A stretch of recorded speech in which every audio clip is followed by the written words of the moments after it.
영화를 통해 마음이 열리는 곳, 뒷방상영관입니다. 영화가 끝나면 우리는 뒷방에 모여 대화를 시작합니다. 나와 당신의 영화는 우리의 대화를 통해 새롭게 살아납니다. 영화를 통해 마음이 열리는 곳, 비밀스러운 뒷방으로 여러분을 초대합니다. 안녕하세요. 뒷방 상영관의 스카 아토믹입니다. 우와, 너무 오랜만에. 스카 녹음실 엄청 오랜만이죠. 네네. 딱 단둘이여가지고 오늘 한번 녹음실에 와봤어요. 마침 제가 오늘 평일이지만 휴가이기도 하고 해가지고 너무 행복하네요. 일단 지금 내 귓가에 들리는 음질이 굉장히 깨끗하다는 것에 그렇죠. 그래서 아주 좋습니다. 우리 영화 얘기를 하기에 앞서서 우리가 오늘 어떻게 지내고 있었는지 요즘 나를 기쁘게 하는 것들에 대해서 얘기를 해볼게요. 아토믹은 요새 어떻게 뭔가 아토믹을 기쁘게 했나요?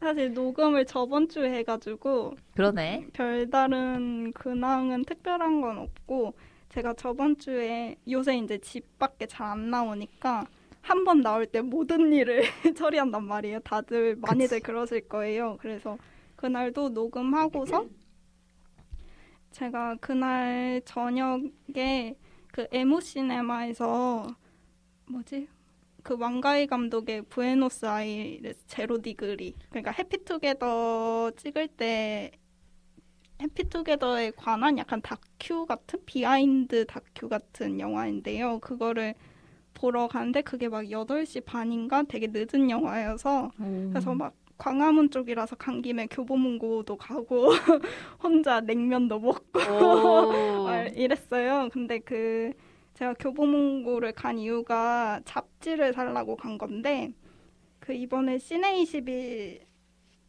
표지가 이재훈 배우랑 박정민 배우가 찍었는데 그게 이제 파수꾼이 10주년이래요.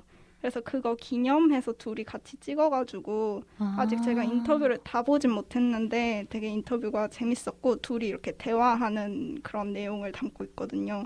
박정민 배우 좋아. 응, 전 이재훈 배우를 되게 좋아해가지고. 아, 그래요? 그래가지고 그것도 사고 그리고 무슨 왓챠에서 제작하는 영화라 해야 되나 뭐 그런 게 있는데 그게 국내 영화요?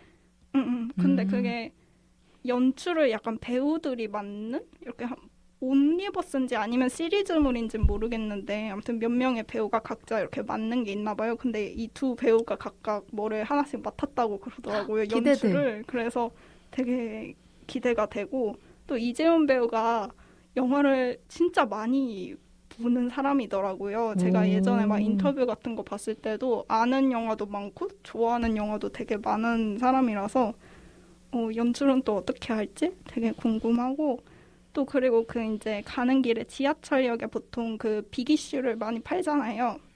그래서 비기슈가 이번에 나온 게 누구냐? 크리스탈. 배우로는 이제 정수정이라는 본명을 많이 쓰긴 하는데 어쨌든 정수정 배우 또는 뭐 크리스탈이 이번에 표지를 맡았는데 제가 정말 가장 좋아하는 여자 아이돌이거든요. 오, 그랬구나. 물론 지금은 이제 가수 활동은 안 한 지는 좀 됐고 배우로서 더 활동을 많이 하긴 하는데 어쨌든 그냥 사진 이번에 나온 게 너무 예뻐서 그냥 샀는데 그리고 이제 영화 보기 전에 그거를 카페에서 막 읽었어요. 신나가지고 인터뷰를. 근데 인터뷰 읽다가 좋았던 게 뭐냐면 뭐 한번 연기해보고 싶은 캐릭터가 있냐 이런 질문이 있었는데 거기서 뭐를 말했을까? 나 이거 아는데 사실. 제가 인스타에 올렸거든요. 좋아서 부럽죠? 저 친구예요. 뭘 말했냐면 저희가 방송도 했던 소피아 코폴라 감독의 처녀 자살소도 에 나오는 주인공 같은 역할을 해보고 싶다 막 그런 얘기를 했더라고요. 그래서 그 영화를 되게 좋아하고 그런 무드나 캐릭터도 좋아서 만약에 한국에서 리메이크가 되면 자기가 해보고 싶다 이런 말을 했는데 이걸 읽자마자 이거다. 수정아 이거다. 약간 이런 기분이 들어가지고 만약 그런 영화를 찍으면 정말 어떤 모습으로 나올까 궁금합니다. 그래서 되게 잡지를 가끔 제가 이제 좋아하는 뭐 가수나 배우가 화보나 인터뷰하면은 저는 잡지를 잘 사는 편이거든요. 근데 좀 오랜만에 사가지고 세 권을 샀어요. 그때 저번 주에. 그래서 되게 재밌게 읽고 있어요. 틈날 때. 그렇게 혼자 나가서 뭔가 할 거 딱 하고 혼자만 할 때 제일 좋은 그런 일들 딱 하고 맞아. 들어오면 기분 딱 좋은데. 맞아. 저 요새 그런 걸 느낀 지 오래됐네. 일단일은 바쁘죠. 그죠. 쉽지 않네요. 요새 저는 근데 좀 말할 만한 사건이 있는 게 제가 진짜 엄청난 갤럭시 유저였거든요, 여러분. 그래서 막 근데 약간 이런 말 듣기도 했었어요. 되게 아이폰 쓸 것 같은데 왜 갤럭시 쓰냐. 맞아. 그래서 그런 말 들었는데 핸드폰을 제가 자주 잃어버리고 그래서 갤럭시를 주로 쓰다가 갑자기 아이폰 미니 12가 너무 갖고 싶은 거예요. 왜냐면은 제가 그 핸드폰에 카메라가 3개인 게 너무 싫었거든요. 진짜 인덕션 같아서. 근데 이제 미니는 딱 2개고 사이즈도 너무 귀엽고 그래가지고 너무 갖고 싶어서 계속 갖고 싶다 생각을 했는데 마침 또 저희 회사 통해서 사면 싸게 살 수 있는 게 나와가지고 제가 바로 가서 샀어요. 근데 이제 이걸 사니까 너무 기분이 좋아가지고 바로 이제 케이스를 사야겠죠? 그래서 케이스도 바로 주문을 했는데 케이스는 이게 약간 초이스가 2가지가 있었는데 그 비누 저는 약간 이게 이 시국에 비누가 들어간 비누 프린팅이 되어 있는 케이스를 쓰면 되게 귀여울 것 같다 생각을 했어요. 뭔가 약간 위생 귀요미 이런 느낌으로. 근데 비누가 컬러가 파란색이랑 핑크색이 있었는데 제가 요즘 핑크색에 꽂혀 있기 때문에 핑크색 비누를 샀어요. 그리고 꼈는데 조금 막 예쁘진 않은 거예요. 그래서 그냥 역시 또 내가 실패했다 이렇게 하는데 오늘 아토미 보여줬는데 아토미 이거 뭐야? 그래서 일단 비누인지 아무도 모르고 그래가지고 웃겼다는. 아니 근데 딱 봤을 때 비누 같긴 했거든요. 근데 비누가 아닐 것 같다는 생각도 드는 거예요. 그리고 너무 정면에 되게 멋있게 비누가 딱 들어박혀 있지. 맞아. 그래서 약간 그런 바이오 캔디 같은 거 있잖아요. 좀 카라멜 맞아. 같은 약간 캔디. 그런 것도 약간 있다. 그렇게 생겨서 이게 캔디인가 아니면 비누인가 약간 고민을 했어요. 핑크색 텐텐 같다. 맞아. 텐텐 그런 느낌. 그렇습니다. 그래서 요새 아이폰 친구가 친해지고 있어요. 삼성페이가 없다는데 정말 불편하지만 그러고 있습니다. 그리고 우리 영화 소개에 앞서서 잠깐 홍보하는 시간 가질게요. 저희 뒷방사연관에는 인스타가 있는 거 아시고 계시죠, 여러분? 뒷방이라고 쳐서 나오고 골뱅이 백 언더바 투 언더바 더 언더바 시네마 하시면 들어오실 수 있고 우리 아토믹이 열심히 우리 영화에 대한 소개랑 뭐 공지 같은 것들을 올려주고 있으니까 많이 팔로우 해주시기 바랍니다. 그리고 저희는 항상 여러분의 이야기를 듣고 싶어요. 우리 인스타에 아까 말씀드렸던 인스타에 댓글 남겨줘도 되고 그리고 약간 내 아이디를 보여주는 게 조금 그렇다 하시는 분들은 우리 뒷방 팟캐스트 들어오셔서 공지에 있는 에스크슛으로 들어가셔서 익명으로 남겨주실 수도 있고 당연히 우리 방송되고 있는 팟빵이나 팟캐스트 댓글 남겨주실 수도 있고요.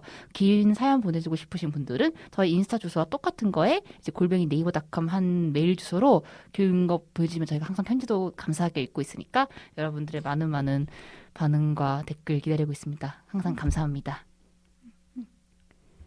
그리고 이제 영화 얘기를 한번 넘어가 볼게요. 뒷방 사연관의 144번째 영화는 반종 피산다나쿤 감독의 랑종입니다. 와, 이 영화를 하게 된 이유는 우리가 예전에도 얘기했었지만 이번 달에 개봉하는 영화를 많이 해보자. 그리고 우리가 이 영화 회의를 할 때만 해도 되게 좀 이 코로나가 잠잠해지고 있었어요. 그죠? 맞아. 갑자기 요새는 되게 4단계라 심각해지고 그런 것들이 있는데 이전까지는 그래서 우리가 우리 영화관에 한번 출동해보자. 약간 이런 마인드였거든요. 이거 할 때만 해도. 그래서 좀 개봉하는 영화 많이 해보자. 플러스 랑종이 그때 되게 엄청 화제작처럼 마케팅을 되게 잘한 것 같아요. 제 생각엔. 맞아요. 누가 했는지. 하여튼 그래서 좀 화제가 되고 있어서 우리도 빠질 수 없지. 이러고서 해보자 해서 하게 됐고 이제 서스페리아 팀이에요 사실. 우리가 항상 저희가 아토미과 그리고 지금 한 사람이 없는데 이렇게 셋이서 항상 공포 영화를 여름마다 했었거든요. 그때 아토미라고 생각해보면 작년에 캐리도 같이 했고. 캐리 아니야. 난 캐리 같이 봤는데 나는 방송은 안 했어. 그렇구나. 하여튼 맞아 그랬네. 우리 근데 그 여고괴담 2 맞아. 하지 않았나? 맞아 여고괴담 2 같이 했어요. 하여튼 공포 영화는 꼭 아토믹이랑 함께 하는 국룰이 있기 때문에 그래서 랑종도 같이 하게 되었습니다. 그렇죠. 랑종 우리 줄거리 얘기하기 전에 잠깐 트리비아 같은 거 얘기해볼까요? 네, 일단, 있을까요? 뭐 감독님들 얘기를 해볼까요? 그러면 일단 유랑종이라는 게 우리나라에서 화제가 되었던 게 뭐 물론 셔터라는 엄청 유명한 태국 공포 영화를 찍으신 반종 감독님이 감독을 하셔도 있지만 나홍진 감독님이 각본과 제작에 참여를 하시고 이제 반종 감독님과 함께 얘기를 하면서 만들어낸 태국 무당 공포 스릴러다라는 요 타이틀 그쵸. 때문에 되게 엄청 화제가 되었었잖아요. 그렇죠. 그래서 뭐 나홍진 감독님이 원한을 생각을 하고, 그러니까 약간 곡성에 나오는 황정민 배우가 맡은 일광 캐릭터의 좀 프리퀄 같은 느낌으로 먼저 생각을 하셨다가, 근데 이게 약간 수위 같은 거나 좀 국내 제작사들한테 좀 거부를 당했나 봐요. 오. 약간 그러면서 좀 해외로 눈을 돌렸고, 그래서 예전에 해외 영화제에서 만났던 그 반종 감독님한테 연락을 하고 그래서 같이 하게 되셨다고 해요, 이 영화를. 그래서 나홍진 감독님은 연출은 안 하시고 이번에 제작이랑 각본을 맡으셨다고 합니다. 그래서 뭐 반종 피산 다나쿰 감독님 얘기를 조금 해보면은 일단 태국의 영화 감독님이시고 우리나라에서 제일 잘 알려진 거는 셔터라는 그 공포 영화일 것 같아요. 이게 벌써 2004년작인데 그 태국 및 동남아에서도 굉장히 대박을 쳤고 아마 한국에서도 되게 유명했던 걸로 기억해요. 그리고 2007년에 샴이라는 공포 영화도 나왔는데 제가 이거 중학생 때 극장 가서 봤거든요. 오, 맞아. 그때 되게 또 유행했었던 맞아요. 공포 영화야. 집에 심지어 포스터도 있어요. 제가 그 오. 포스터 모으는 게 취미라서 그래서 집에 그런 것도 있고. 근데 이 셔터랑 샴이 사실 팍품 몽품이라는 태국 감독님이랑 같이 공동 감독 및 공동 각본을 쓴 건데 어쩐지 반종 감독님만 되게 많이 알려졌더라고요. 그래서 이유는 모르겠지만 어쨌든 공동으로 만든 작품이고 그리고 공포 아닌 뭐 로코 같은 것도 찍으셨고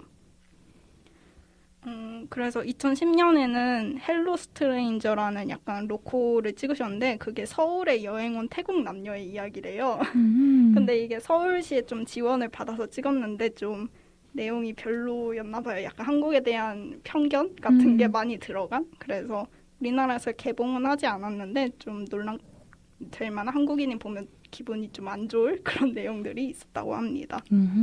그리고 또 2013년에는 태국 최초의 천만 영화인 피막이라는 영화를 만드셨는데 이건 좀 호러 로코라고 해요.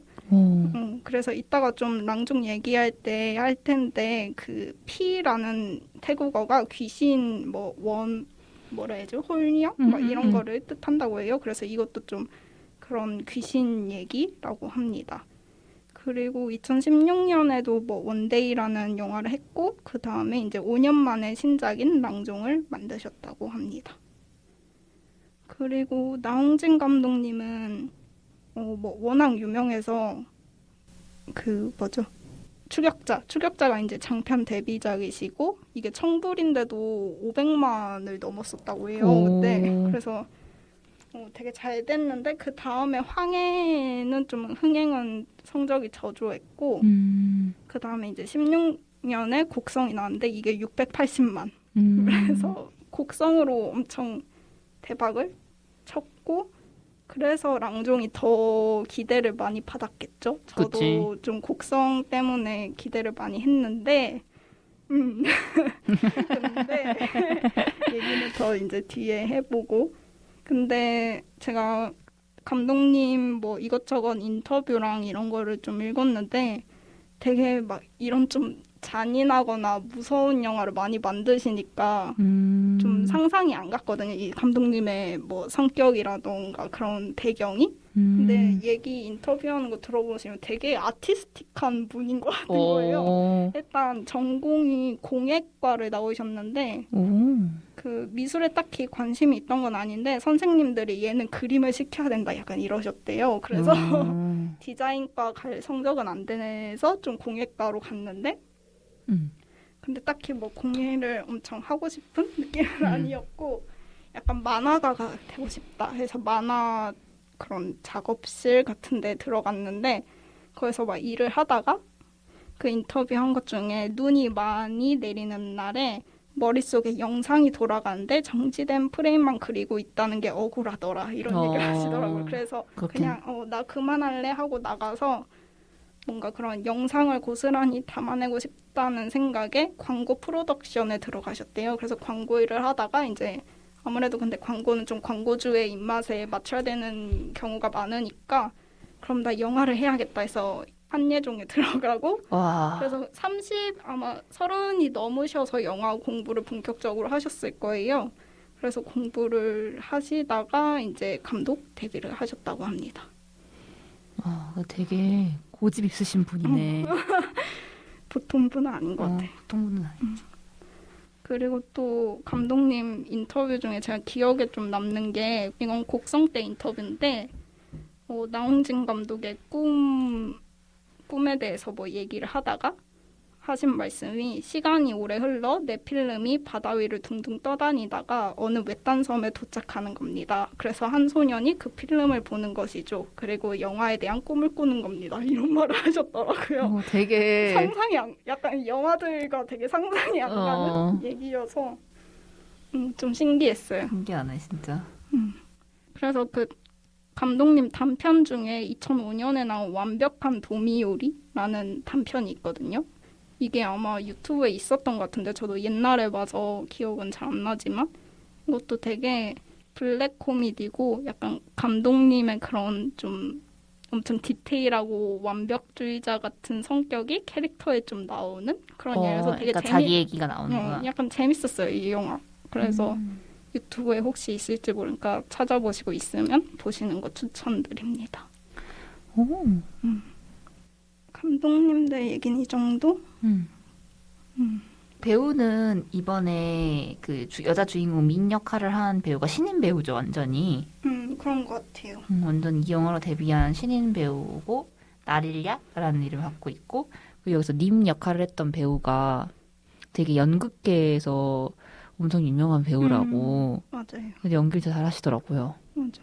저도 밍을 맡은 배우도 되게 기억에 남지만 이 님이라는 역할이 나올 때 엄청 몰입이 잘 맞아. 되는 그리고 맞아. 진짜 좀 그런 다큐의 느낌이 많이 난다 해야 되나? 되게 현실적인 그런 연기 잘 하시는 것 같았어, 진짜. 맞아. 그러면은 영화의 줄거리에 대해서 얘기를 해보도록 할까요? 영화 줄거리는 태국 북동부 이산 지역 낯선 시골 마을 집안, 숲, 산, 나무, 논밭까지 이곳의 사람들은 모든 것에 혼이 들어있다고 믿는다. 가문의 대를 이어 조상신 바얀신을 모시는 랑종님은 조카 밍의 상태가 심상치 않음을 직감한다. 날이 갈수록 이상 증세가 점점 심각해지는 밍. 무당을 취재하기 위해 님과 동행했던 촬영팀은 신내림이 대물림되는 순간을 포착하기 위해 밍과 님 그리고 가족에게 벌어지는 미스터리한 현상을 카메라에 담기 시작한다. 그런데 밍의 상태가 점점 심각해지면서 님은 테마의식을 준비한다. 처음에는 밍의 자살한 오빠인 맥의 원혼 때문이라고 생각한다. 하지만 밍의 아버지, 즉 아산티아 가문이 대를 이어 지어온 죄에 대한 많은 사람들의 원한 때문이었다. 그래서 모여든 온갖 악귀들을 테마하기 위한 의식을 준비하던 중 님은 갑작스럽게 사망하고 함께 준비하던 산티가 의식을 치룬다. 그런데 엄마인 노이가 밍인 척하고 의식을 치른 거였고 테마사들도 모두 악기에 빙이 되고 집에 갇혀있던 밍은 방직 공장으로 향해 불을 지른다. 그리고 살아생전 님의 인터뷰, 바얀신의 존재를 확신하지 못하겠다는 말을 하고 영화는 막을 내린다. 오, 깔끔한 설명이네요. 감사합니다. 그러면은 이 영화에 대해서 조금 더 짚고 넘어가고 싶었던 장면들을 하나하나 얘기를 하면서 영화에 대해 자세히 얘기를 하는 다시 보기 코너로 넘어가 보도록 하겠습니다. 먼저 이 영화 자체가 그 페이크 다큐멘터리 형식을 취하고 있잖아요. 그래서 이제 촬영팀들이 어떤 무당에 대해 취재를 하기 위해서 태국의 이산 지방에 가서 바얀신을 모시고 있는 님을 취재하는 걸로 영화가 시작이 되는데요. 먼저 말씀드리고 싶었던 건 이 이산 지방이라는 곳이 태국에서 되게 가장 가난한 곳이고 역사적으로도 좀 분쟁이 있었고 그래서 되게 가난뱅이 지역이라고 약간 태국 사람 놀리는 그런 지역이래요. 근데 오히려 그렇기 때문에 더 이렇게 옛날 신앙이 조금 많이 남아있고 근대화가 좀 덜 된 되게 시골 같은 곳이라는 그런 이미지를 갖고 있다고 합니다. 그래서 실제로 되게 그런 이미지였어요. 되게 내가 생각하는 태국 시골 이미지랑 완전 흡사했던 그런 곳이었고 여기서 이제 님이라는 배우가 나와서 이제 자기가 어떤 일을 하고 있는지 설명을 해주는데 사실 저는 이 랑종이라는 영화에서 초반이 되게 재밌었거든요. 맞아요. 그지? 이거 뭔가 어떤 밍이 어떤 본격적으로 빙의가 시작되기 전에 님이 어떤 일들을 하고 있고 이 어떤 근데 진짜 약간 되게 다큐 같은 느낌으로 맞아. 그냥 재밌었어요. 밍한테 왜 저런 일이 일어날까 막 찾잖아요. 맞아. 님이. 그래서 그 과정을 보는 게 재밌었고 뒷부분으로 갈수록 왜 저러나 약간 뭔 느낌인지 알겠죠? 알죠. 왜 저러나 이런 마음으로 보게 됐습니다. 맞아. 사실 저는 이거를 시사회에 당첨돼서 되게 일찍 봤어요. 7월 초에 봤는데 그래서 당황스럽겠다. 그래서 엄청 기대를 했고 그때 기자님들 이런 시사회가 저보다 앞에 있긴 했는데 그때도 막 관람 후기가 엄청 막 너무 무섭다 이런 맞아. 후기가 대부분이었어요. 그래서 영화관 나갈 뻔했다. 그래서 저 기대를 엄청 하고서 막 봤는데 안 무서운 거예요. 진짜. 근데 이제 제가 그거를 본다고 올리니까 친구들한테 진짜 연락이 엄청 많이 왔어요. 재밌냐고. 그래서 확실히 많은 기대를 받고 있구나 생각을 했는데 거기다 대고 솔직히 재미없다 보지 마 이러기는 또 그런 거예요. 그지. 그래서 그냥 근데 안 무서워 좀 역겨운 느낌이다 그냥 이 정도로만 말을 했거든요. 저는 이제 그 다른 친구랑 보긴 했는데 그때 자리는 따로 떨어져서 봤거든요. 근데 막 스카가 자기 혼자 못 보는 거 아니냐고 막 너무 맞아. 무서워서 어떡하냐 이랬었는데 스카도 별로 안 무서웠다고. 마지막에 거의 이제 계속 웃었죠.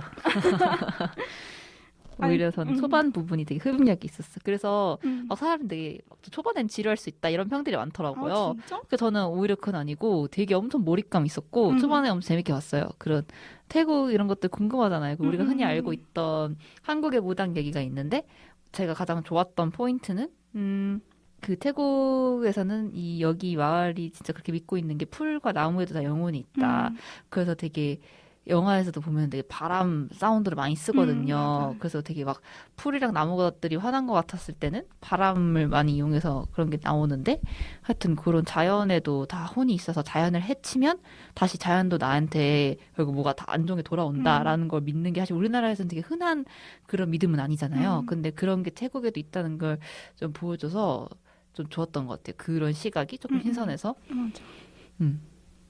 그리고 저는 그 바얀신 석상이 있는 엄청 깊숙한 그 숲속 산속 거기가 진짜 되게 영적이야. 근데 거기 되게 진짜 멋있어요. 진짜 멋있고 막 진짜 문화재 같고 맞아. 진짜 약간 그 내가 영상을 통해 보는 것만으로도 되게 영적인 느낌이 많이 느껴지는 맞아. 그런 곳이었어서 그 장면 너무 거기가 되게 예뻤어요. 그리고 사실 저는 종교가 없긴 한데 뭐 그런 유럽 여행 가서나 되게 유명한 성당들 이런 데 많이 가잖아요. 뭐 한국이나 뭐 아시아 지역에서는 절 같은 데도 관광지로 많이 가고 그래도 종교가 없긴 하지만 그런 데 가면 되게 분위기가 맞아.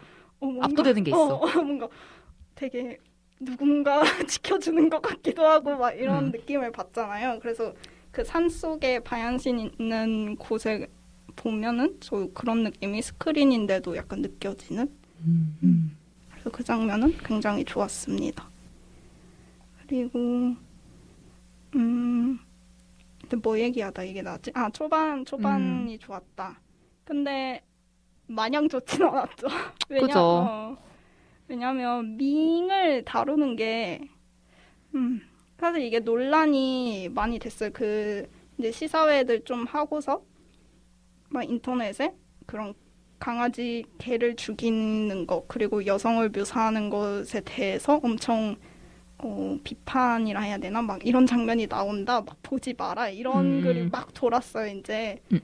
맞아. 사실 이거는 그때 2주 전에 했던 콰이어트 플레이스 녹음에서도 이제 노랑이 해줬던 말인데 그러니까 미야자키 하야오 다큐멘터리 가나 같은 그런 거였는데 거기서 어떤 한 말이 사실 출처는 정확히 기억나지가 않는데요 노랑이. 근데 노랑도 요새 공포 영화를 많이 보면서 생각이 든 게 그걸 왜 공포의 대상으로 삼았는가 대해서 생각을 많이 하게 된대요. 그래서 그때 미야자키 하야오의 제자 중 한 명이 어떤 크리처를 그려왔는데 네가 그려온 크리처는 무의식적으로 장애인을 떠올리게 하는 형상을 갖고 있기 때문에 우린 저걸 쓸 수 없다. 너가 하는 것 자체가 혐오를 조장하고 그런 너의 무의식적으로 그런 게 보이는 거기 때문에 우린 그렇게 쓰면 안 된다. 라고 미야자키 하야오가 말하는 그런 게 있었대요. 근데 그렇게 해서 하다 보면은 사실 여기서는 이 랑동이라는 영화에서는 무엇이 공포스러운가에 대해서 얘기를 하고 있는데 물론 감독님은 우리가 아무렇지 않게 행했던 뭐 그런 그 옛날의 업보들 있잖아요. 자연을 해치고 개고기를 구워 먹고 사람들 노동을 학대하고 이런 것들이 원한이 돼서 나오는 것을 사람들이 공포를 느껴야 되는 게 갑자기 여성의 신체에서 갑자기 여성이 문란해지고 그다음에 뭐 생리가 끊기지 않고 뭐 그런 하혈하는 이런 장면들이 어떻게 보면 공포로 다가와야 된다는 건데 이제 그런 거 자체가 그게 어디서 출발하는 걸까라고 생각하게 되는 거죠. 그래서 맞아. 되게 캐리라는 영화가 내가 떠올랐던 게 캐리도 사실 되게 초반에 그런 걸 센스를 취하고 있어요. 되게 순결하고 뭐 되게 정시를 해야 되는 여성이 갑자기 생리를 하게 되면서 남성에 대해 눈을 뜨고 이런 거 자체가 되게 공포스러운 것처럼 나오잖아요. 그리고 거기서 똑같이 불을 지르고 그러네, 불 지르네. 그래서 이게 사실 근데 캐리라는 영화는 그래서 그때 같이 아토미랑 보고 나왔을 때도 되게 좀 근데 생각보다 불쾌하다. 옛날 영화라 그렇겠지. 맞아. 그런 얘기를 했었어요. 맞아. 근데 이 랑종은 이제 2021년 영화라는 거죠, 문제가. 그래서 왜 아직도 이렇게 여자가 생리하고 하혈하고 그런 거에 대해서 공포스러운 이미지가 아직도 그렇게 재생산되고 있는지 그런 거에 대해서 한번 얘기를 할 필요가 있는 것 같아요. 사실 우리를 맞아. 보면서 그게 하나도 무서운 이미지가 아니잖아요. 그러니까. 맨날 우리가 하고 있는 건데. 아니 그리고 그렇게 비정상적인 그런 하혈이 계속되면 몸이 아프고 병원에 가야 되는 건데 되게 막 귀신 들려야 그러는 것처럼 맞아. 그렇게 묘사되는 것도 좀 별로였고 저도 이제 영화 보면서 캐리 생각을 일단 많이 했고 그리고 저희가 아마 그 여고괴담 2 할 때도 제가 얘기를 했었는데 거기서 이제 잘린 장면이긴 한데 무삭 재판이라 해야 되나? 거기에는 이제 그 어릴 적 주인공의 약간 첫 생리 때 뭔가 좀 두려움, 막 무서움이 좀 담겨 있는 장면이 있었다고 해요. 그래서 그때도 이런 생리를 왜 굳이 공포 영화에 공포의 대상, 두려움의 대상으로 넣는가 막 이런 얘기를 그때도 했는데 맞아. 근데 그것도 진짜 벌써 약간 2000년 막 이때 영화잖아요. 근데 아직도 그게 안 바뀌었다니. 그러니까 정말 개탄스럽다. 약간 이랬어요, 저도. 그래서 뭔가 되게 뭘까? 아까 뭔가 되게 물론 우리가 알지 못하는 거에 대해서 두려워하고 무서워하는 게 있잖아요. 그렇기 때문에 이제 뭐 남성의 시각에서 봤을 때는 그 정말 그들이 전혀 알지 못하는 그런 거고 되게 어떤 공포스러운 뭔가 되게 하여튼 그게 기괴하다라는 느낌을 줄 수 있는 어떤 그게 포인트가 됐나 봐요. 근데 사실 우리 모든 여자들 친구들한테 다 물어보면 첫 생리라는 게 그렇게 무서운 경험도 맞아. 아니고 뭐 당혹스러울 수는 있겠지만 사실 다 충분한 성교육을 받거든요. 그래서 그걸 내가 한다는 사실을 모를 리는 없고요. 그래서 보면서도 그리고 생리가 끊기지 않는다거나 생리가 6개월 나오지 않는다거나 이런 일도 사실 되게 흔해요. 그냥 우리 스트레스나 이런 몸 상태에 따라서 되게 많이 변할 수 있는 건데 그런 것들이 왜 아직도 공포영화의 공포스러운 이미지로 나오는가. 그래서 저도 막 이것저것 찾다가 어느 칼럼 같은 거를 읽었는데 이거는 뭐 영화, 공포 영화뿐만 아니라 그냥 소설 뭐 아니면 심지어 약간 호러 게임 막 이런 데서도 생리의 이미지를 다루는 게 엄청 많대요. 그래서 막 그런 예들을 하나하나 진짜 엄청 많은 예들을 막 얘기하고 그래서 되게 보통 여성 작가들은 엄청 현실적인 모습만 그리는데 남성 창작자들은 되게 무서운 거 엄청 뭔가 터닝 포인트가 되는 시점처럼 그거를 사용하고 되게 예상치 못한 좀 뭔가 폭력성이 시작되는 거나 아니면 이걸 컨트롤할 수 없는 약간 그런 상태로 생각을 한다는 거예요. 그러니까 뭔가 그냥 마냥 피를 흘리는 거면 상처가 나야 되고 약간 이러잖아요. 근데 그치. 그러지 않은 상태에서 갑자기 피가 나오는 거에 대해서 되게 통제할 수 없는 뭔가 변화, 힘 그런 게 생기는 것처럼 이미지를 쓰는 것 같다. 뭐 이런 글을 봤거든요. 그래서 이것도 약간 일리 있는 말인 것 같아요. 그 맞는 말이긴 하네. 약간 월경이라는 단어로 대체된다는 게 그런 의미랑 비슷한 것 같아요. 달이 차면 한다. 약간 이런 거는 되게 맞아. 좀 약간 조금 영적인 이미지가 있잖아요. 그래서 맞아. 그런 얘기도 그 칼럼에 있었어요. 그렇게 주기가 있고 그치, 뭔가 그치. 계속해서 반복되는 이거의 이미지도 좀 쓰이는 것 같다. 그런 말이 있었고. 그리고 갑자기 난데없는 문란성. 그래. 사실 생리보다도 더 이해 안 되는 게 이 진짜. 문란 포인트였어요. 진짜 차라리 그냥 생리는 어떤 피해 이미지를 그냥 썼다고 진짜 100번 그죠. 양보해서 그거 썼다 치자. 약간 그죠. 이건데 아니 뭐 회사에서 하는 거야 정말 미친 짓인데 당연히 그거는 그냥 미친 거지. 이게 왜 악귀에 들려서 그치. 뭐 막 원래는 절대 그런 성관계를 여자는 맺으면 안 되는 것처럼 나오잖아요, 되게. 그치. 막 그것도 그런 장면이 있기 전에도 그 아빠의 장례식장에서 갑자기 어떤 아저씨한테 너 나한테 창녀라 그랬어? 막 이러면서 화를 내는 맞아. 장면부터 시작하고 그 클럽 장면도 나오잖아, 심지어. 클럽에서도 친구가 너 다른 남자랑 막 자러 나갔어? 막 이런 맞아. 전화하고 맞아. 그런 얘기를 끊임없이 하는데 이게 도대체 왜 필요하지? 저는 지금까지 영화 보면서 남자가 귀신 들렸다고 막 곤란해지는 건 본 적이 없어. 성관계하는 거 본 적이 없거든요.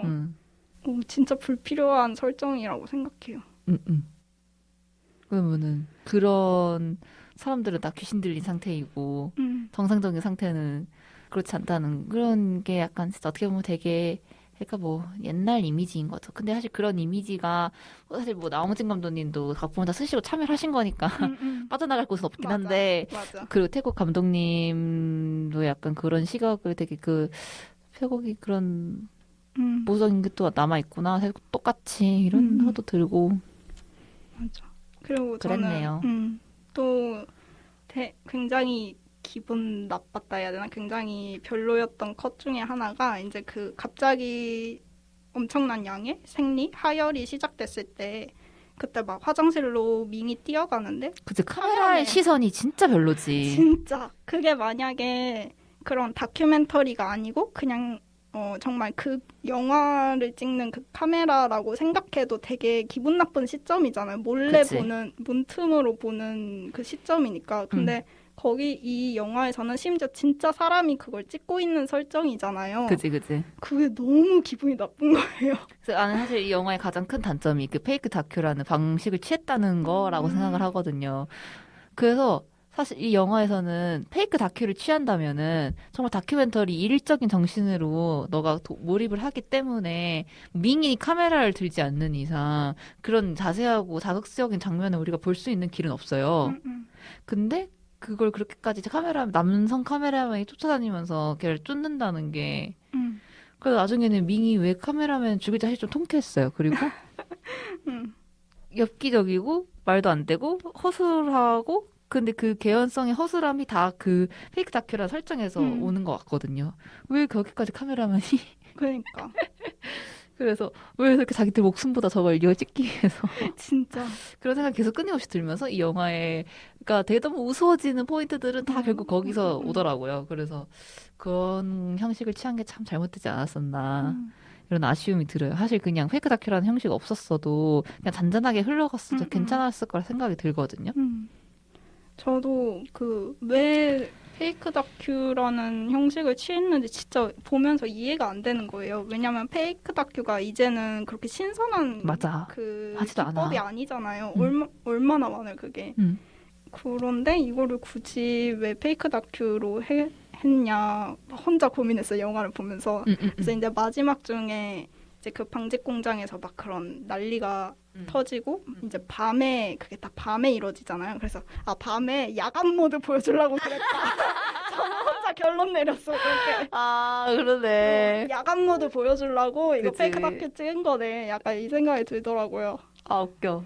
그래서 웃겼고 그리고 제가 좀 전에 막 그 인스타를 보다가 이제 쇼박스 인스타에 막 요새 랑종 그 홍보하는 게시물들 많이 올라온단 말이에요. 근데 거기 있던 것 중에 그 밀착 취재를 진행한 이들을 향한 악의 복수라는 게 있더라고요. 그러니까 마지막에 카메라맨들도 다 죽잖아요. 그치. 그거를 그 밀착 취재를 진행한 지내기 때문에 그렇다. 약간 뭐 이해가 되기도 안 되기도 하는. 너무 이상하다. 이상한 포인트 한두 가지가 아니죠. 맞아요. 밍을 그리는 시각이 좀 별로였다. 좀 많이 별로였다. 사실 그래서 밍은 밍이라는 애는 없고 사실 그 영화에 그냥 어떤 귀신 들린 그냥 전형적인 귀신 들린 아름다운 여성이 있을 뿐이죠. 밍이라는 애에 대한 캐릭터는 사실 하나도 없고 오히려 캐릭터가 있는 거라고 하면 사실 저는 님과 노이의 관계가 좀 재밌었고 님이랑 노이 얘기가 흥미로웠고 맞아. 사실 그 밍이 너무 소모적이에요. 좀 그게 좀 슬펐죠. 맞아. 그래서 사실 영화는 그리고 어떻게 보면은 그러니까 이 영화도 사실 곡성이랑 안 비슷하게 하신다고 되게 노력했다고 들었는데 사실 저는 뭐 다른 점은 하나도 느끼지 못했고 그냥 하루는 이게 똑같아요. 그러니까 할 얘기가 이거밖에 없나 싶을 정도로 그냥 나홍진 감독님이 좋아하는 거는 어떤 내가 이게 정도라고 믿고 살아왔는데 그게 아니고 혼돈과 카오스에 빠졌을 때 사람들이 어떻게 선택을 하는지 어떤 사람들이 어떤 편에 서 있는지 약간 이런 거를 보는 걸 좋아하시는 것 같아요. 그래서 이제 그걸 만들어 놓고서 여기서 내가 어떤 얻은 그런 거를 생각이라든지 내가 보이고 싶었던 건 무언 거라든지 이게 있어야 되는데 항상 그게 더 깊은 단계의 무언가가 없고 그냥 열심히 혼돈을 만들어요. 그리고서 혼돈이다. 이러고 끝나. 이게 너무 싫은 거예요, 저는. 그걸 알고 싶어서 본 게 아니잖아요, 내가. 그래서 그런 것 때문에 곡성이 전 진짜 싫었는데 더 극대화됐어요. 영화 도답해지면서 랑정에서는 그래도 극대화됐고 사실 어떻게 보면은 그렇게 믿음에 대한 내가 평생 이게 맞다고 생각하고 정도라고 믿었던 것들이 흔들리는 순간에 대한 거라면 오히려 이 영화는 님이 주인공이라고 볼 수 있을 것 같아요. 바얀신을 받아들이게 됐고 원래는 아니었지만 하지만 그게 어떻게 보면은 남을 도와주는 일에 사명감을 느껴서 바얀신을 도와서 무당이 된 것에 대해서 아무런 그게 없었고 하지만 나중에는 결국에는 내가 남을 도와서 충분히 나의 업을 상쇄하고 있다고 생각을 했는데 사실 우리 가족들에게 걸린 저주가 너무 컸고 난 도저히 이 업을 상쇄할 수 없었고 밍도 구할 수 없고 그런 거에 대해서 좌절감을 느껴서 바얀신이 사실 느끼지지 않는다라고까지 불신이 갔기 때문에 님이 죽어버리는 거. 그렇죠. 이게 사실 되게 감독님이 말하고 싶었던 거 가까웠던 것 같고 님이 훨씬 주인공 같아요. 맞아. 하고 싶은 말은 사실 한테 다 있지. 님에 있죠. 뭐 밍은 정말 도구라 해야 되나? 그렇게 맞아. 쓰인 거고. 그러니까 곡성에서도 했던 얘기고 여기서도 하는 얘기가 이런 애들이 도대체 왜? 맞아. 이런 애들 도대체 왜 신은 어디 있길래 맞아, 왜 맞아. 도와주지 않는 거야? 약간 이런데 막 그래서 인간은 그걸 벗어나고 싶고 해결하고 싶어서 뛰어다니지만 결국 우린 뭔가 되지가 않는다. 우리 마음대로 되지 않는다. 되게 좀 염세적이고 무력한 느낌을 주는 그건데 사실 곡성은 저는 개인적으로 막 엄청 좋아하는 영화까지는 아니더라도 그 당시에 이제 개봉했을 때 그 영화에서 봤는데 그냥 재밌었어요. 그리고 그 당시에 몰입감이 있으니까. 몰입감도 있고 재밌었고 그런 영화가 사실 없었고 그리고 굉장히 많은 사람들이 보고 갖가지 해석을 내놓고 막 이랬잖아요. 그 당시에. 전 그냥 그 현상이 되게 재밌었어요. 사람들이 한 영화를 두고 이렇게 오래오래 그것도 막 그냥 되게 뭐라 해야 되지? 영화를 좀 좋아하는 사람들이라면 이렇게 소수의 인원이 아니라 엄청 대중적으로 이런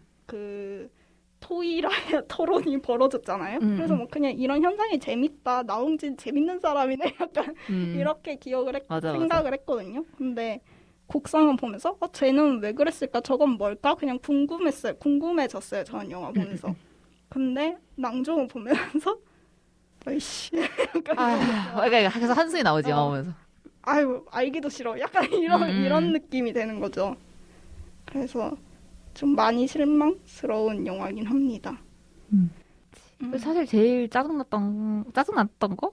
뭔가 제일 이해 안 됐던 포인트가 갑자기 밍이랑 맥이 근친했다는 거. 맞아. 그건 사실 어떤 방식으로도 설명이 안 돼요. 그 뭐지? 그 밍이랑 맥이랑 근친한 게 사실 조상들이 잘못했기 때문에 걔들이 근친을 한 건가? 그래서 맥이 자살한 건가? 그것도 아닌 것 같고 그건 진짜 그 설정은 저도 너무 이해가 안 돼요. 사실 저는 근데 불교적 사상이라고 이게 지금 알고 있는데 응, 사실 업부라는 것도 되게 불교 쪽에서 온 걸라고 알고는 그쵸. 있는데 그게 이제 약간 내가 덕을 쌓으면서 내가 했던 안 좋은 일들을 하나씩 상쇄시키는 걸로 저는 이렇게 알고 있거든요. 나는 내가 모르는 사이에 남에게 덕을 쌓고 그리고 모르는 사이에 남에게 해를 끼치고 하자면 이게 묘한 밸런스를 이루면서 살아가고 있다. 그래서 그 밸런스를 좀 너무 많이 지나치게 어긋난 경우에 조정시켜주는 사람이 무당이다. 이렇게 알고 있거든요. 저는 그런 느낌으로 불교에서 무당을 어떻게 하는 보면 가끔 보면은 스님들 중에서도 이렇게 무당같이 하시는 분들 계세요. 그래서 그런 그렇게 생각을 하고 있었기 때문에 여기서 나오는 모든 죄들이 사실 다 네 조상들이 잘못한 거다. 이런 케이스 이렇게 가고 있는데 그게 뭐 또 이해가 가는 부분이 있었어요. 그래서 저는 보면서 그렇게 캐치를 다 했고 나와 보니까 다른 사람들 말도 보니까 맞는 것 같더라고요. 그래서 그래 뭐 그랬구나 생각은 들었는데 그걸 너무 무서운 이야기 1, 2, 3, 4, 5권을 다 이렇게 집약해가지고 최대한 자극적인 것들로만 맞아. 뽑아서 맞아, 너무 적재적소 배치한 듯한 어. 느낌? 사실 뭐 하나의 큰 줄기 딱 하나만 잡았어도 상관없을 것 같은데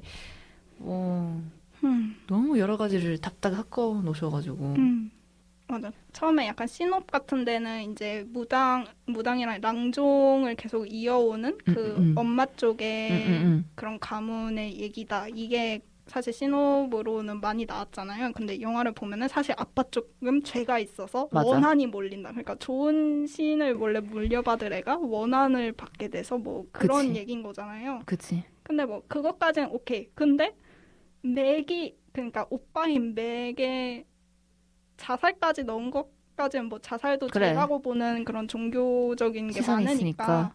그것까지 없겠는데 왜 도대체 둘이 그런 근친 사이였다. 와, 이거를 넣은 건지는 정말 이해가 되지 않고 그냥 진짜 최대한 자극적인 거 맞아. 넣어보고 싶었다. 약간 그냥 이거 계속 영화를 같아요. 보면서 관객들한테 계속 헉! 이걸 하고 싶은 거야. 맞아. 곡성도 계속 그랬잖아. 그래서 이거를 그냥 그래서 좀 이런 거에 대해서 이야기하는 게 궁금해하는 게 사실 좀 무의미하다고 느꼈어요. 그래서 맞아. 그런 게 좀 짜증나요. 맞아. 근데 어떻게 보면 사실 노이랑 님의 관계는 좀 재밌었고 그래서 노이가 근데 당연히 그럴 수 있잖아요. 무당 받기 싫을 수 있잖아요. 그리고 그 태국의 신내림이라는 문화가 우리가 알고 있는 거랑 굉장히 비슷해서 그래가지고 당연히 내가 받기 싫을 수 있어서 노이가 일부러 님에게 떠넘긴 거다 이렇게 나오는데 그걸 님은 어떻게 받아들였고 노이가 또 죄책감에 휘달려 하고 오히려 그 둘의 관계를 좀 더 보여줬어도 그게 좋을 더 것 훨씬 같은데. 주제에 관통해. 맞아. 그 개고기에 대한 이야기도 모르겠어요. 뭐 감독님 둘 중 한 분이 뭐 개를 사랑한다는 걸 어필하고 싶어서 그러셨던 건지. 그래서 인터넷 돌아다니다가 본 짜증나는 거예요. 어떤 프랑스 유명 영화사가 단번에 랑종을 수입하기로 결정했다. 뭐 맞아. 저격인가? 본 짜증나고. 아니 그래서 개고기를 장사를 오랫동안 한 죄 때문에 뭐 그런 불쌍한 개 영혼들이 다 빙이 돼가지고 개처럼 네 발로 짖잖아요. 카메라맨들 죽이는데 하여튼 거기서부터 이제 웃음을 참지 못하고 저는 계속 웃고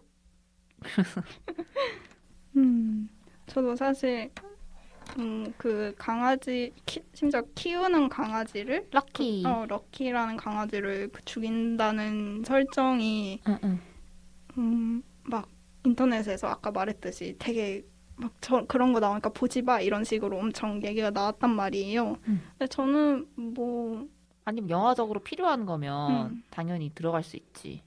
아니 뭐 강아지를 포함해서 뭐 동물이든 사람이든 뭔가 죽는 장면 나올 수 있다고 생각해요. 근데 여기서는 왜 굳이 그냥 막 사람도 산 사람을 그렇게 뜯어먹는 판에 굳이 막 걔를 그런 끓는 물에 넣고 하는 거를 그렇게 자세히 보여주는지 좀 모르겠고 그냥 개국이란 설정도 좀 솔직히 별로였고 그게 뭐 불법이기 때문에 더 죄처럼 보이게 만들려고 약간 설정한 것 같긴 한데 몰라. 근데 진짜 개고기 논란 진짜 한 2003년도 거 아님? 그래서 나 진짜 너무 올드해요. 그 설정도 굉장히 별로였습니다. 너무 올드해. 그래서 뭐 더 얘기할 게 있을까나. 그 제가 뭐지?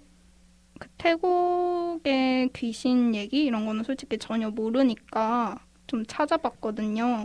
근데 처음에는 뭐 태국어도 모르고 이걸 영어로 찾아야 되나 막 이렇게 고민을 하다가 그냥 구글에 태국 귀신 이렇게 썼는데 우리나라 글이 꽤 있더라고요. 그것도 이번에 나온 것도 있지만 역시 인터넷. 되게 막 2005년 글 막 이렇게 그래서 보니까 뭐 태국어 카페 하시는 분도 있고 뭐 약간 신화 쪽 공부하시는 분이 올린 것도 있고 그랬는데 거기서 본 것 중에 어떤 블로그가 있었냐면 그 이 선생의 신화 도서관이라는 블로그 제목이에요. 근데 이분은 약간 신화 쪽 공부를 하시는 분인 것 같아요. 그래서 되게 옛날에도 그런 태국 귀신들에 관한 이야기를 올리셨고 또 이제 랑종 보고 나서도 랑종에 나오는 귀신들이 이런 거 같다 하고 막 올린 최근 글까지 있더라고요. 그래서 막 이분이 올린 그 리뷰 읽는데 되게 그러니까 그런 우리는 전혀 모르잖아요. 태국의 그런 무속신앙, 귀신 이런 걸. 근데 그분은 뭐 그냥 단어라도 잠깐 들리는 거 아니면 스쳐 지나가는 의식들 막 그런 장면에서 저거 뭐다 막 이러면서 좀 재밌게 보셨다고 해요. 그런 자잘한 거 찾는. 역시.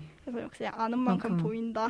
약간 이 생각을 했고 거기서 뭐 했던 말 중에 그 아까 피막이라는 영화 반종 감독님 영화 얘기할 때 했지만 피가 그 태국어로 귀신 뭐 이런 뜻인데 그 피타용이라는 귀신은 뭔가 사고로 죽은 귀신들 그러니까 제명에 못 살고 죽은 그런 원혼이기 때문에 좀 복수심이 강하고 그런데 거기서도 굉장히 심한 원한을 가진 게 이제 그 아기를 낳거나 아기를 낳을 때 죽거나 아니면 뭐 임신 중에 죽은 여자의 원혼이 굉장히 그런 복수심이 강하고 또 그 아기의 원혼까지 있어서 약간 이 두 명의 원한을 사는 그래서 엄청 강력한 그런 원혼이라고 해요. 그래서 밍한테도 그런 게 들어간 것 같다 이런 얘기를 하시고 그리고 뭐 아까 개고기 얘기할 때도 말했지만 그런 동물의 귀신도 든 것 같고 뭐 가위를 눌리게 하는 귀신도 있고 그런 내장을 뜯어먹는 그런 귀신도 있고 태국에 온갖 잡다한 귀신 다 들렸구나. 진짜 별별 귀신이 다 들어간 거예요. 근데 이분도 하신 말이 그런 물란한 성관계 또는 그 삼촌 마닛한테 막 너 막 젊은 여자 좋아하잖아 하면서 맞아. 갑자기 난리치는 장면 있잖아요. 그런 장면은 솔직히 모르겠대요. 이분도. 그러니까 그래. 너무 불필요한 설정이란 거예요. 진짜. 아무튼 태국의 귀신을 아는 분이 이렇게 우리나라에 많구나. 인터넷은 재밌다. 위대하다 인터넷 역시. 인터넷은 재밌다 이런 생각을 했습니다. 온갖 분야의 오타쿠가 다 있어. 맞아. 그리고 인터넷에 요새 그런 말도 있어요. 그런 지금 막 논란이 되는 그런 여성을 다룬 거나 뭐 이런 장면 너무 잔인하고 수위가 센 장면들 나온 거에 대해서 그러니까 한국에서 못 만드니까 외국으로 돌려서 그런 거를 괜히 자극적인 걸 만든다. 그래서 뭐 그런 예를 들면서 옛날에 김기덕 감독의 예를 들고 그러니까 유럽에서는 되게 인정을 받는다 해야 되나 뭐 영화제에도 초청이 많이 되고 이랬잖아요. 저도 어릴 때는 김기덕 감독의 이름이 뉴스에 되게 많이 나잖아요. 뭐 맞아. 김기덕 감독의 작품이 뭐 이번에도 어디에 출품됐습니다. 이런 맞아. 얘기 되게 많아서 어릴 때는 그게 영화를 뭔지도 몰랐고 그냥 볼 수가 거의 청불이니까 보지도 않고 해서 그냥 대단한 감독이구나 생각을 하는데 자라보니까 뭔 이런 영화를 찍었어? 이런 사람이었는데 그것도 약간 유럽에서 더 이상 찍지 않는 수위 센 거를 그 사람이 찍었기 때문에 되게 예술적으로 치켜 올려 세웠다. 약간 이게 좀 여기서 반복되는 느낌이다. 이런 글이 요새 있더라고요. 그래서 그것도 어떻게 보면 맞는 것 같아요. 맞아. 이것도 한국에서 어쨌든 찍으려다가 그런 외국 감독과 합작을 한 거잖아요. 맞아. 난 나온진 감독님이 연출은 잘한다고 생각해서 추격자 같은 거 계속 찍으시면 되는데 맞아. 곡성으로 너무 꿈보다 해몽을 당하셔가지고 약간 좀 이렇게 올라가신 거 아닌가. 어깨가 좀 내려놓으실 필요가 있다. 그래서 안타깝습니다. 그리고 뭔가 의미 있는 무언가가 오고 갔으면 좋겠어요. 영화를 통해서. 그러니까 물론 진짜 막 마블 영화나 이런 거에 우리가 의미 있는 거 기대하지 않잖아요. 완벽하게 오락상업 영화니까. 근데 그런 영화가 아니고서야 전 들어가면 무언가든 하여튼 뭔가 느끼고 나왔으면 좋겠거든요. 사실 그리고 그게 좋은 영화라 생각하고. 근데 그렇지 않은 영화들 그리고 특히 이렇게 뭔가 너무 도구적으로 쓴 것들이 보이는 영화는 조금 짜증이 나요. 난 사실 곡성에서도 그랬지만 오히려 되게 애매하게 곡성을 보여줘서 오히려 사람들의 막 그런 해석을 자극했다면 이 랑중에서는 완전 이제 아 약발 떨어졌다 끝발 이런 느낌이거든요. 그래서 이제 더 이상 할 얘기가 없고 그런 느낌이. 맞아. 사실 진짜로 이런 무당이라는 문화가 우리나라에도 있고 그렇게 귀신이 있고 이렇다고 생각하면은 이걸 내가 신내림 대물림 받는 무당들이 내가 이렇게 진짠가 이거 사실 이거 진짜 재밌잖아요. 이 주제 진짜 맞아, 재밌는 맞아. 주제인데 아까워요. 그래서 이 님이라는 사람에 맞아. 대해서 바얀신과 더 이렇게 했으면 재밌었을 것 같은데. 맞아. 너무 밍으로 시점을 너무 몰아가지고. 사실 그래서 이 후반에 님이 죽고 난 뒤에 나오는 그 테마 모든 씬은 사실 다 필요가 없다 생각하거든요. 진짜. 그걸 찍기 위해서 열심히 했을 그 배우들이 너무 안타까워. 저 그 님이 죽는 장면부터 힘이 딱 빠지면서 그러니까 몰입은 되는데 어쨌든 계속 자극을 주잖아요. 맞아. 그냥 몰입은 하는데 그냥 보기가 별로 안 궁금한데? 약간 이렇게 되는 거예요. 안 궁금해. 그리고 막 궁금한데? 몇 일차 님이 점점 이상 행동을 보인다. 우리 저런 팀은 CCTV를 달기로 했습니다. 이러면서 막 CCTV 달아서 막 긋고 하는데 그냥 안 궁금해요 진짜. 말투만. 맞아. 진짜 그랬고. 그래서 저는 그냥 마케팅을 좀 잘한 것 같아요. 워낙 사람들 기대가 높긴 했는데. 맞아. 그리고 되게 그 바얀신 이미지가 너무 좋아. 그 석상에 있고 그렇게 있는 게. 맞아. 저는 그 포스터 진짜 잘 뽑았어요. 근데. 잘 뽑고 나 다시 생각해도 좀 진짜 조금 슬펐어. 진짜 그 님이 바얀신 목이 잘렸을 때 거기서 울부짖는 장면에서 너무 연기를 잘하셨고 원래 그 페이크 다큐라는 느낌은 사실 카메라 핸드헬드 기법이 만들어낸 게 아니라 님 배우의 연기에서 온 거라 생각하거든요. 진짜 너무 딱 일상처럼 말하셔가지고. 맞아. 근데 거기서 너무 진짜 슬펐어. 맞아. 저도 뭔가 이입해가지고 님한테는 좀 바얀신이 진짜 내가 진짜 믿고 있는 사람이고 내가 무당이라면 사실 내한테는 그 바얀신이 되게 전부잖아요. 근데 목이 잘려? 진짜 얼마나 그 허탈감이라 해야 되나? 내가 이제 더 이상 뭘 못하겠다 이런 느낌을 받았을 것 같아요. 보통 우리가 다시 보기라는 코너를 할 때 좋아하는 장면을 맞아. 얘기하잖아요. 근데 유일하게 적은 장면. 맞아. 그 바얀신의 석상에 목이 잘려서 그 님이 절망하는 그 장면은 정말 좋았습니다. 맞아. 진짜 좋았어. 제가 막 기자님들 리뷰 같은 것도 되게 많이 읽어봤는데 그중에 재밌었던 게 있어요. 그 스타투데이의 한현정 기자님이 쓰신 건데 그분이 직구 리뷰라는 그런 제목으로 여러 영화 리뷰를 올리시더라고요. 근데 제목이 곡성 빼고 노잼 넣은 랑종 그리고 부제목 관객이 죄졌냐 점점.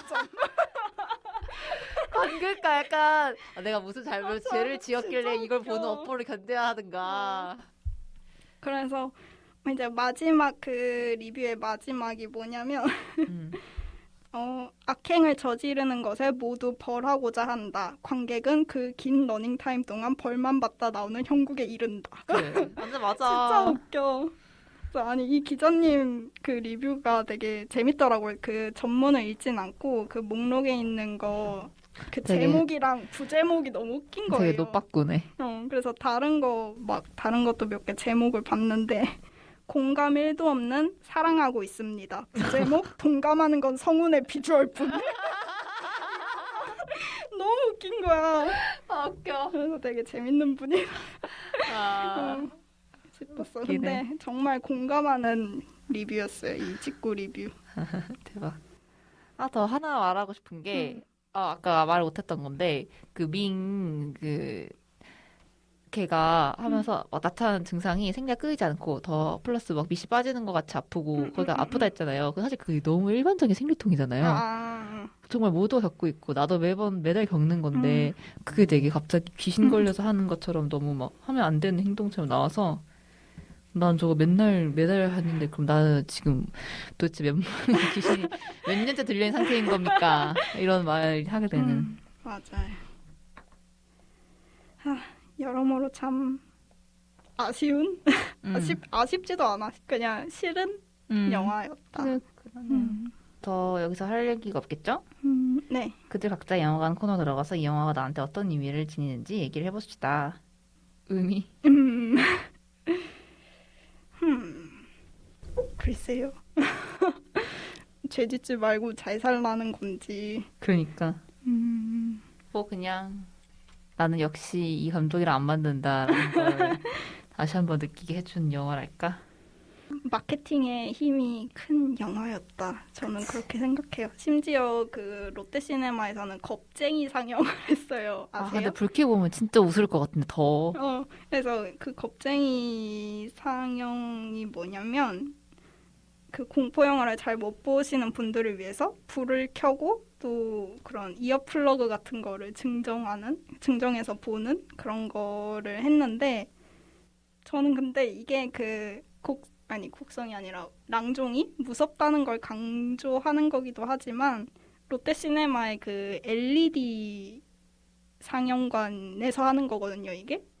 그거를 홍보하는 게 좀 큰다 생각해요. 그치, 그런 거지. 왜냐면 그냥 보통 일반 상영은 이제 우리가 빔 프로젝터처럼 빛을 쏴서 그 스크린에 맺히는 걸 봐야 되니까 어두워야 볼 수 있는데 맞아. 어둡지 않으면 볼 수 없지. LED는 TV처럼 그냥 맞아. 밝아도 볼 수 있는 건데 지금 이 롯데시네마가 삼성의 LED를 써서 이게 처음 한 곳이거든요. 몇 년 전에.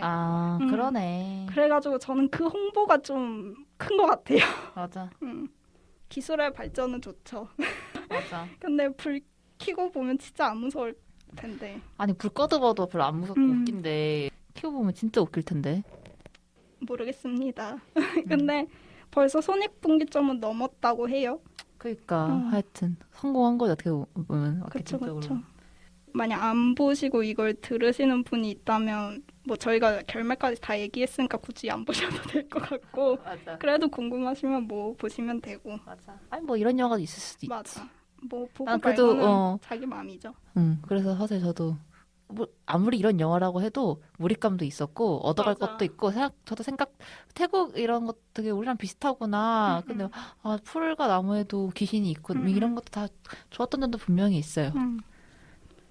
저도 몰입은 진짜 잘 됐어요. 이게 2시간이 아마 조금 넘는 영화인데 되게 벌써 끝났나? 약간 맞아, 그런 맞아. 기분으로 봐서 몰입은 좋았는데 사실 한 번 더 볼라 했거든요. 왜냐면 제가 7월 초에 봤으니까 지금이 거의 7월 말인데 그래서 좀 내용이 아리까리 해가지고 한 번 더 봐야겠다 했는데 돈을 쓰기가 싫은 거예요. 좀 그렇지. 시사회는 제가 공짜로 본 거잖아요. 당첨돼서. 그치. 아이씨 내가 여기에 13,000원, 10,000원 얼마를 써야 되나? 약간 고민하다 그냥 안 보고 왔어요.